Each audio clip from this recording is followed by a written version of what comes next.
Good afternoon, ladies and gentlemen. Today, I stand before you not just as a journalist, but as a witness.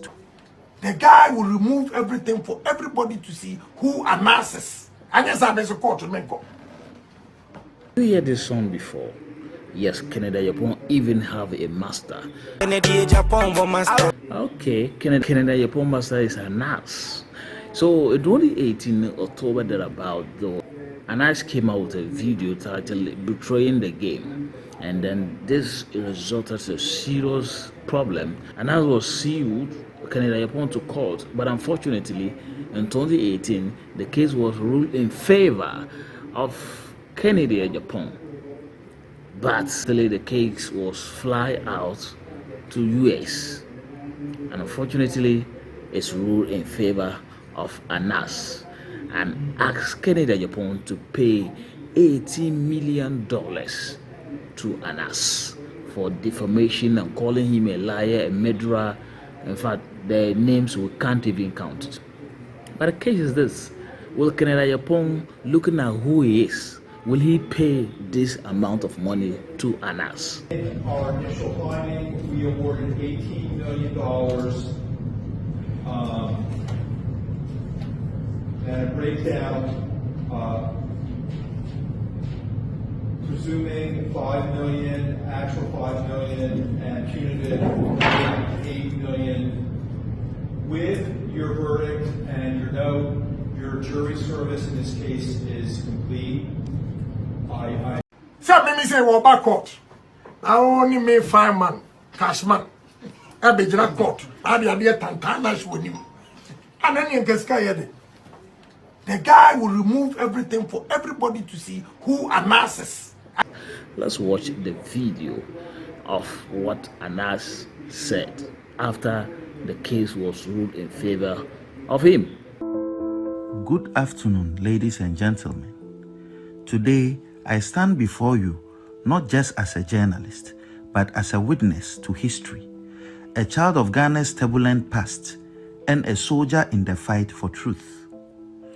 Yesterday, in the Essex County Superior Court of New Jersey, an 8-member jury delivered a unanimous verdict holding Kennedy Agyapong, former Ghanaian MP, liable for defamation and awarding damages of $18 million. The ruling is more than a legal victory. It is a profound affirmation that truth matters, that justice is not a privilege of the powerful, and that the arc of history does indeed bend towards righteousness. My story begins long before this moment. I was born at the 37 Military Barracks in Accra, the son of the soldier who served in an era where power belonged to those who wielded the gun. I grew up watching my nation transition from military rule to democracy, witnessing firsthand the struggle of ordinary Ghanaians yearning for justice, transparency, and accountability. When Ghana finally embraced democracy, I knew that safeguarding it required more than just laws. It needed the unyielding courage of those willing to hold power accountable. That is why I chose journalism, not as a career, but as a calling. Over the years, my team and I have exposed corruption at the highest levels, from the corridors of politics to the halls of justice. But in fighting the corrupt, one becomes a target. Mr. Agyapong, in a desperate bid to silence me, labeled me a land grabber, an extortionist, a murderer, a tax evader, and a blackmailer who ought to be hanged. These were not just lies. They were calculated attempts to destroy my credibility and put my life in danger.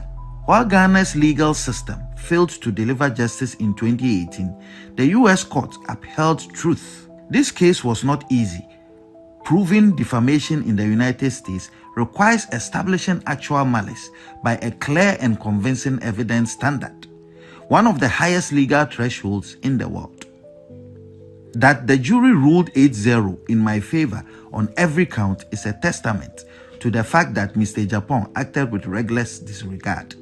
Regrettably, Ghana's justice system has not always lived up to the principles of fairness and impartiality. When I sued Mr. Agyapong in 2018, despite his inability to legally substantiate his allegations, the court ruled against me, with Justice Barr scandalously branding me a terrorist instead of adjudicating the facts before him. This miscarriage of justice was later condemned by Supreme Court Justice Kennedy, who rightly described it as a violent abuse of judicial authority. My fight has never been for personal gain, but for the soul of Ghana's democracy. This victory in the US sends a powerful message. The media cannot be silenced, truth cannot be buried, and those who wield power must be held accountable. Let this moment be a wake-up call to all who seek to erode the foundations of justice in Ghana. Let it remind us that democracy is not just about elections, but institutions that uphold the truth, courts that deliver justice without fear or favor, and citizens who refuse to accept corruption as the norm. To my legal team, Andrew Dehere Esquire, Arthur Womega Esquire, Evans Salasi Adeka Esquire, and Odei Kro Esquire, I am forever grateful for your dedication to justice. And to my supporters in Ghana and around the world, your unwavering belief in the fight strengthens my resolve. The battle against corruption continues. We will name, shame, and jail. Ghana deserves better, and I will never stop fighting for a future where justice is not a privilege of the powerful, but the right of every citizen. Thank you. But this case was like Anas and Kennedy Agyapong was like cat and dog, or you say cat and mouse. Any chance that Kennedy Agyapong will get, he's going after Anas. And this got a point that when Anas even come out with a video, nobody have interest for it because Kennedy Agyapong have chased the man very well.